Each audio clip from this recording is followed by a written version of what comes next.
there. I think this series is going really well so far. I'm having a lot of fun doing it, so I think it's going to stick, which is awesome. I see myself doing this for a very long time, so that's really good. I already have tons of ideas of how to improve this, but I'm not going to focus on that. I'm just going to leave it, all the improvements just sit on a piece of paper, and I'm just going to do the same stuff for a couple of weeks, and you know I'll see where it takes us. So today I wanted to give you guys a little bit more meaty content stuff, like tactics, for example. So unfortunately, I soon discovered that I don't think we were ready to discuss about tactics, and I'm going to show you why. So tomorrow's episode is going to have a tactic, and I'm just going to straight up tell the promise. We're going to talk about a tactic that will improve your CPA per ad by 5 to 10%.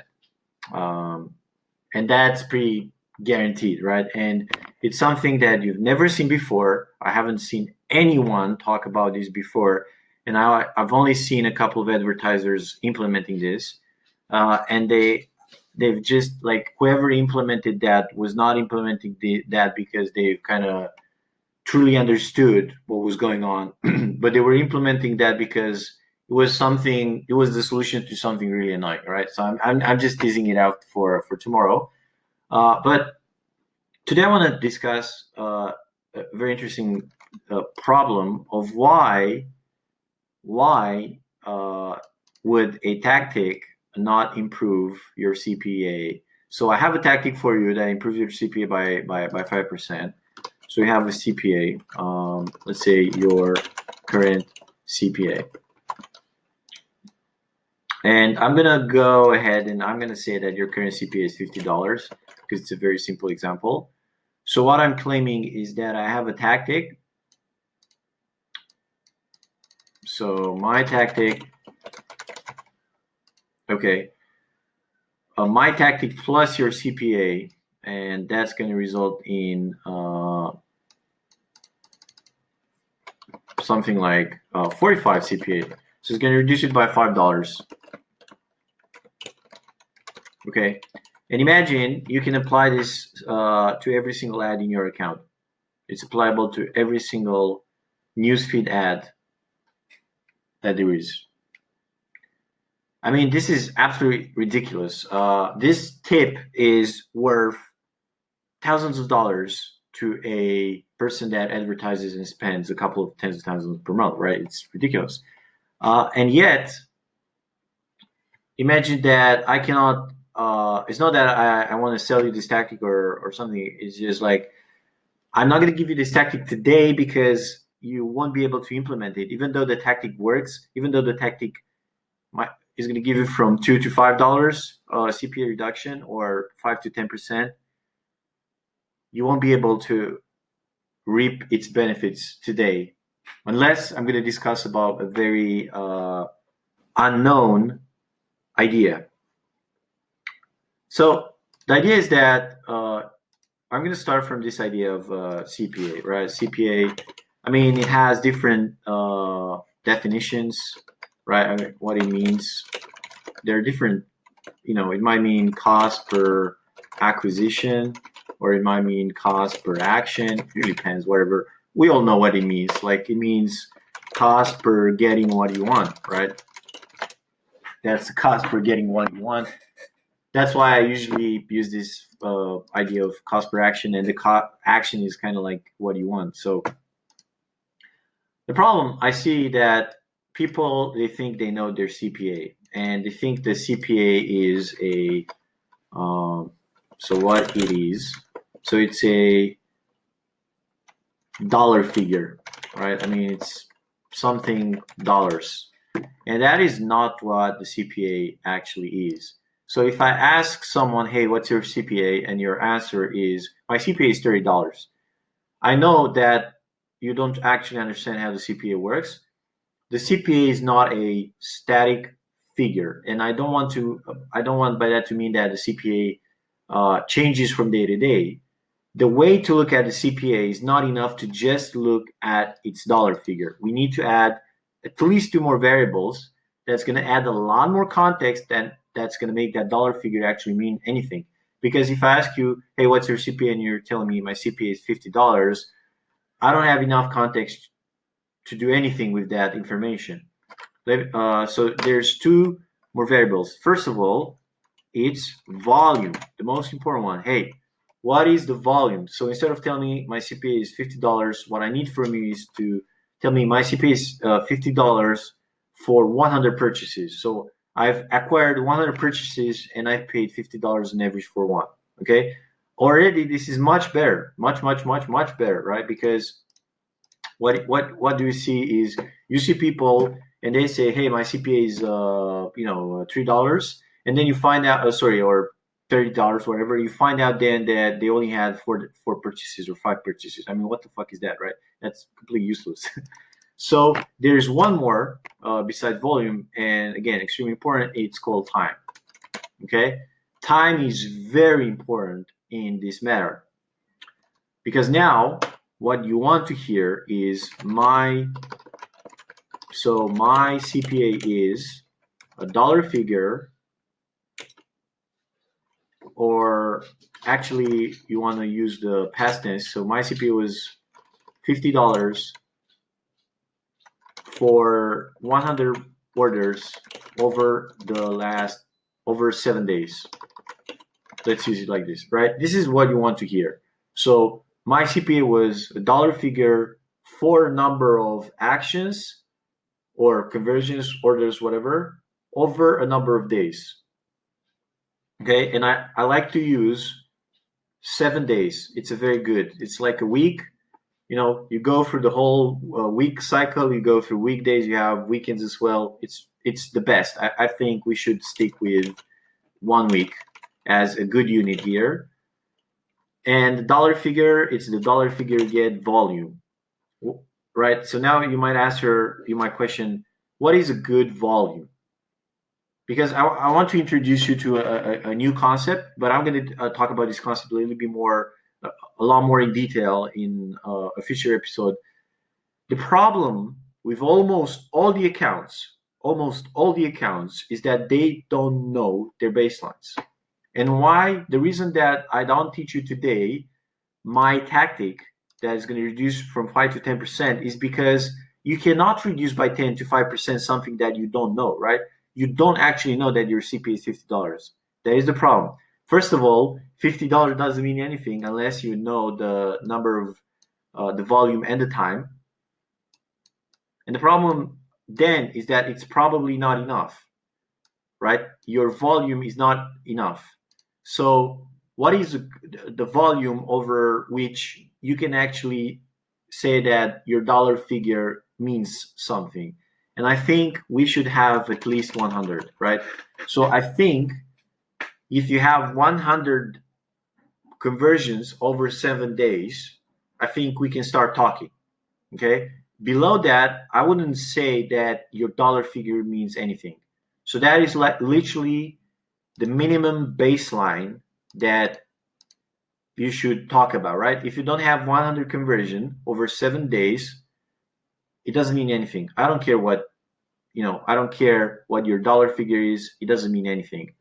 So problem is that people, they don't actually know this proposition of, hey, my CPA was $50 for 100 conversions over 7 days. And because they don't know this, it doesn't matter that my tactic improves by 5 to 10%. And the main reason for that is because they don't have enough volume. So at low volume, everything is super volatile, right? I mean, it's super volatile.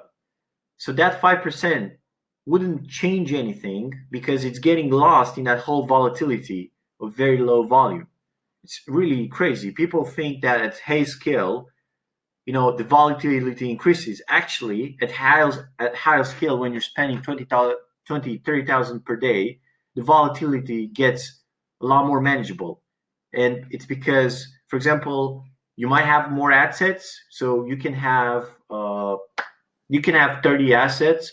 Each spends $1,000 per day. If one ad set goes badly because you get unlucky from time to time, I mean, it doesn't matter, right? It's like 1 in 30. But for you, if you only have 2 ad sets and you're spending $500 per day on them, if one of them, goes terrible, like half your budget was thrown out of the window for that day. So that's why it's like anything, right? When you have a lot of money, you can diversify that money. It's the same concept, right? You diversify your asset, you diversify your angles, and you end up with a much more stable result. So, I mean, I'm asking for you, if you're into ecom, if you're into lead gen, it's a little bit better because usually a lead costs less than a purchase. So now I'm addressing the e-commerce guys. So if you're into ecom, I'm asking that your ad set should produce 100 orders over 7 days. Otherwise, it doesn't matter what you're doing there. It's not scientific, and that means that because you don't have a baseline. If you cannot produce 100 orders over 7 days, you cannot actually come to me and say, hey, my CPA is that. I don't believe it, right? I only need 100. I need 100 orders at least for you to think that whatever your average cost was within that ad set, it actually means anything. Okay, that is like the smallest baseline that you can get, right? So after you have this baseline, after you've got 100 orders over 7 days, and it would be better if you can do this 2 weeks in a row, so you can average those 2 weeks, right? You get better scientific significance if you do that. So you have 2 weeks. Now you can say, hey man, so my CPA for 100 orders over 7 days is X, right? So you just average it out. That is really good. That is really good, right? We can work with that. If you have that, we can move into implementing my tactic. That's going to reduce it by 5 to 10%. And then you have to wait again 7 days at least to find your new baseline after my tactic was added on top of it, right? So with this way of thinking, with this way of media buying, you already exclude like 95% of the media buyers out there that like to go and duplicate everything, change everything. I mean, I've had periods of time where I didn't touch anything for 1 month. Literally, I didn't change anything for 1 month, and we were spending crazy amounts, right? We didn't change anything for 1 month because that's how you get the best return, right? That's how you get the best return, and that's how I actually know my baseline. So even though I can give you 150 tactics of slowly but surely reducing your CPA by $5 to $10, it doesn't mean that the best thing for you to do is to go out there and implement them all in one day. If you do that, you don't really know what works and what doesn't. And the problem is with any tactic that it doesn't matter if the tactic, if implemented well, works. You actually need to know if you've implemented well or not, and that's why you need to test it in this way. But again, my method of testing it requires so much more resources than what usually people call testing, and that's like just throw a bunch of ad sets and see how they do, right? So again, you need 100 orders over 7 days in one ad set, and that ad set should have some sort of ads that are very similar, right? Because we don't want the ads to skew the performance within that ad set. So that's why I usually end up having like one ad set with one angle. Okay. You might ask me about audience. So if you're not familiar with my tactics, I will always use broad. I don't care. I don't use anything else besides broad as a default, right? I might test other stuff, but for prospecting, it's just broad. Literally, like 2.2 billion. 2.2 billion if you're doing worldwide. If you're doing USA, just I don't know how many, like 1.8, 180 million, I think. Yeah, that's how you do it. Just broad, right? Why do I only target broad? Because I've tested with at least $500,000 head-to-head broad versus 1% lookalike with tens of thousands of customers. And values, like, we were taking into account LTV, and broad was still crushing 1% lookalike. That's why, right? I've tested it with $500,000, so you don't have to. And it was always better. And hey, if it's not better at some point, I still don't care, because I cannot afford to add an extra variable when I talk about audience. I cannot afford to test audiences. I simply cannot. I mean, if I need 100 orders over 7 days for my ad set, that means that, let's see, if my CPA is $30, I need at least $3,000 per week for an ad set to have any sort of significance in my data. Okay, and that might be very difficult for a lot of people, right? I mean, per day is 430 if your CPA is $30. Okay, so this is the point where it's like, oh my god, fuck, you get disappointed. The people that spend less than this get disappointed. But man, here's the thing. I mean, this is what you need to do to get to the success that you want, right? I mean, at that point, if you're not generating 100 orders for 7 days, you cannot apply any tactic. I don't mean, I mean, I can give you 150 tactics that work, and you wouldn't be able to do anything with them, because you cannot guarantee the fact that you can implement them well from the get-go. So you need to test your implementation the way that you implement them. You still need to test it. And the only way to do that is to test your new method against the baseline, right? And going back to this, if you don't have 100 orders over 7 days, your data doesn't mean anything because you don't have that baseline. This is, I think, the biggest thing in media buying that no one talks about. Actually knowing your baseline, understanding that what people call CPA is just a useless dollar figure, right? If you don't have the volume and you don't have the time. So how do you scale? Well, when you scale, what you want to scale actually is your volume.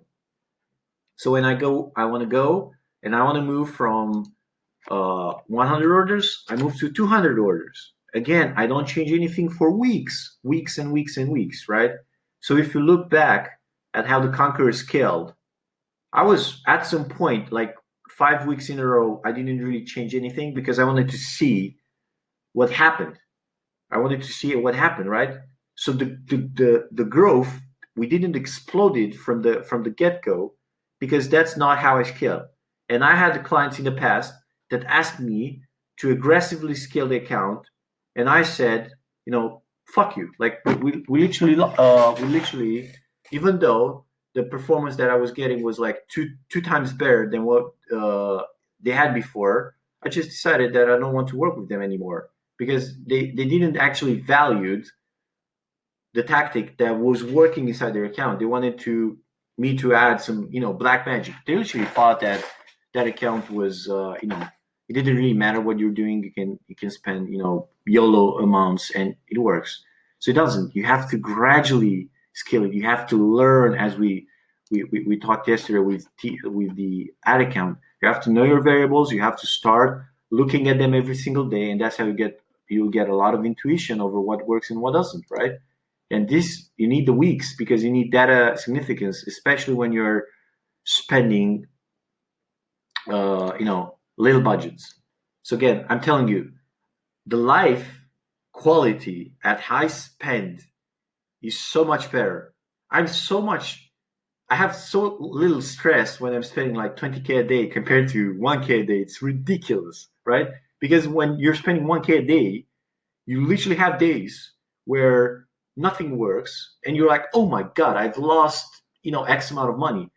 But when you get to the point when you're spending 20K a day, everything that you're doing kind of works, right? So you have a good amount of foundation. You have a very, very stable foundation, and it's very hard for 20K a day to go to waste, right? If you're actually using what I'm preaching here. So again, you change from 100 to 200 these days, and now your baseline is, how can I get 200 orders over 7 days? And then you move to 500, 1,000, whatever, 1,000 a day, 1,000 over 7 days is already pretty insane, right? It's so you need 30,000 ad spend per 30,000 ad spend per week, and that means per day is 4,000. Yeah, that's the level where I'm at, where I am at with a couple of ads right now. So I baselined a couple of ads of mine at 1,000 orders over 7 days. And I know my CPA for those, right? I know my CPA is like, I don't know, $34 or something like that. So I know my CPA for it. And I know that because I know this, because I have this super valuable baseline, anytime that I introduce a new test, and again, that's very rarely because we want to take the time and see what happens, I can compare it. And I have a lot of faith in my data, right? So again, as you can see, volatility comes from having shitty data, right? It's just like you have shitty data and you cannot trust it. It comes from the fact that you're very biased. You have this huge attribution bias. That's we've talked about that yesterday. This is the reason, guys, why I cannot just go out there and tell you my tactics, because you don't even have the baseline. And if you implement the tactics, you might do it in a bad way. So again, it's very important. It's really funny. So let's talk about tactics for a second. Let's talk about tactics. So how I see tactics, I see them as improvement potential. This is like something that's inside my head. So improvement potential is like a scale. So it's like minus 5% to 20%. So if you implement this tactic, you might end up anywhere from reducing your performance by 10% to improving it by plus 20%. Okay?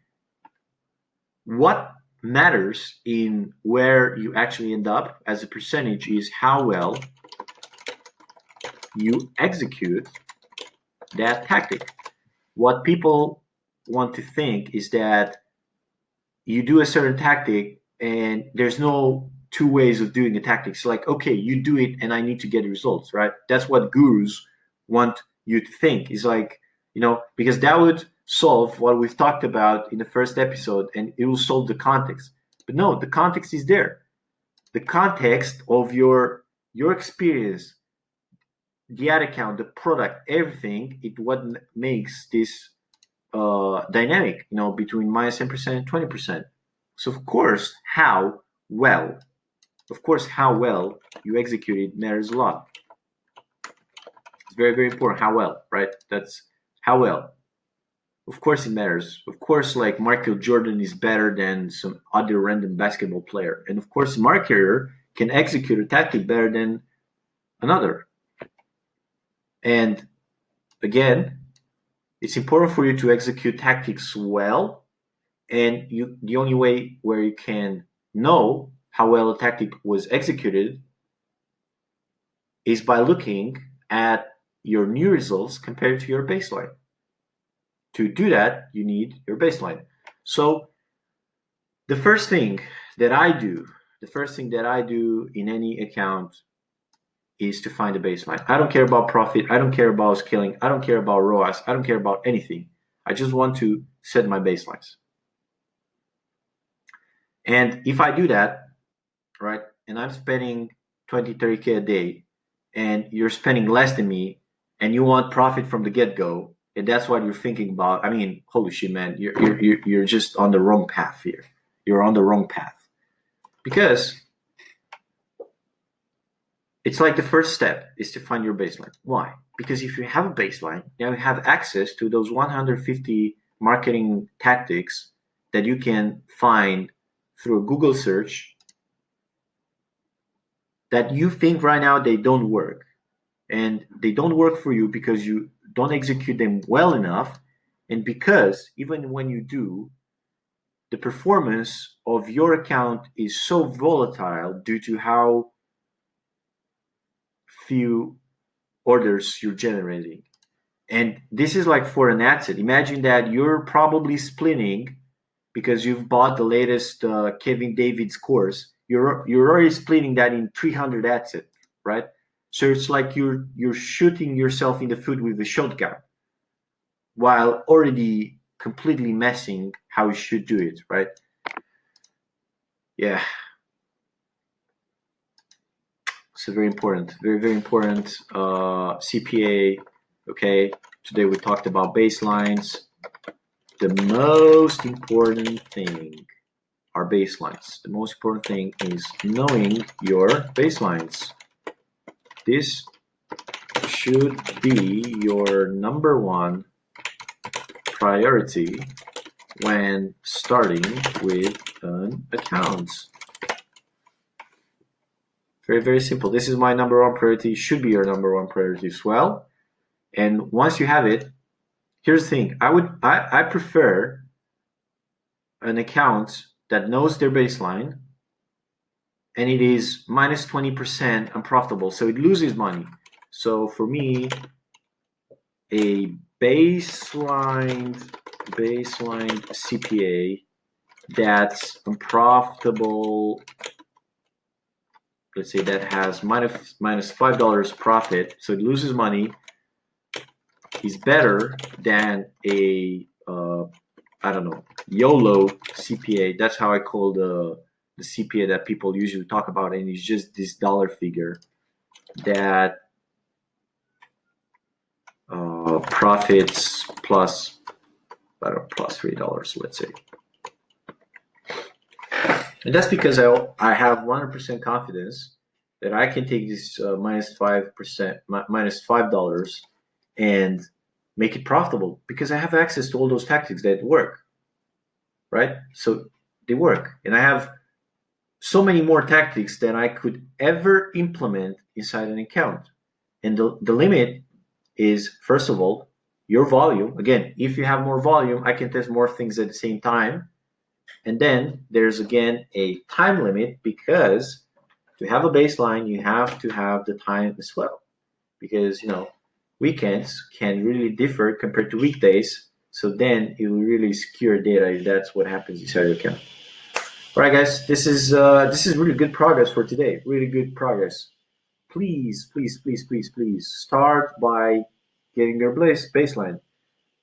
The minimum baseline you can have is 100 conversions over 7 days. I don't care if it's leads or if it's purchases, right? Focus on getting that. You don't have this budget. I don't know what to say. I don't know what to say if you don't have this budget. Try and get it somehow. Try and get this budget somehow, because it's such a good quality of life improvements. Imagine if you can spend this budget, you're going to be much more profitable than if you cannot, right? So I don't want to give you an advice for what to do if you cannot get 100 orders over 7 days. I don't want to do that. I would rather give you an advice on how to find the money to fund this investment, right? Because it's interesting to do that when you're starting out with a new account. It's something actually hard, right? It's hard. And it's good that you go to something hard, right? I mean, if I see a business owner that does that, it means that they have a good chance of succeeding because they understand how this thing works, right? But if I see someone that wants to make it big with ecom and they think that starting out with $300 is enough. I mean, they simply don't have the good mindset and they don't understand how this thing works. I mean, guys, we have brands, direct-to-consumer brands that have 300 million investment and they're not profitable after 5 months. 5 years. So those guys, they can hire the best people and they don't care about profit. They're losing tens of millions of dollars per year. And you, with $300, you think you can be profitable? I mean, that's a laugh. That's a joke. That's literally laughable. If you think with zero resources, zero brand, zero superstars employee, you can be profitable when those huge companies cannot. right? That's ridiculous. And the thing is, unfortunately, you don't have this context, right? Unfortunately, the people that talk about Facebook ads and about ecom, they don't really want to talk about the real companies out there. They want to talk about the shitty dropshipping stores because that's how they can sell you the shortcut, right? That's how they can sell you the shortcut that obviously doesn't work because it doesn't have the context necessary to work for you, right? Right, guys. That's it for today. Baseline is super important.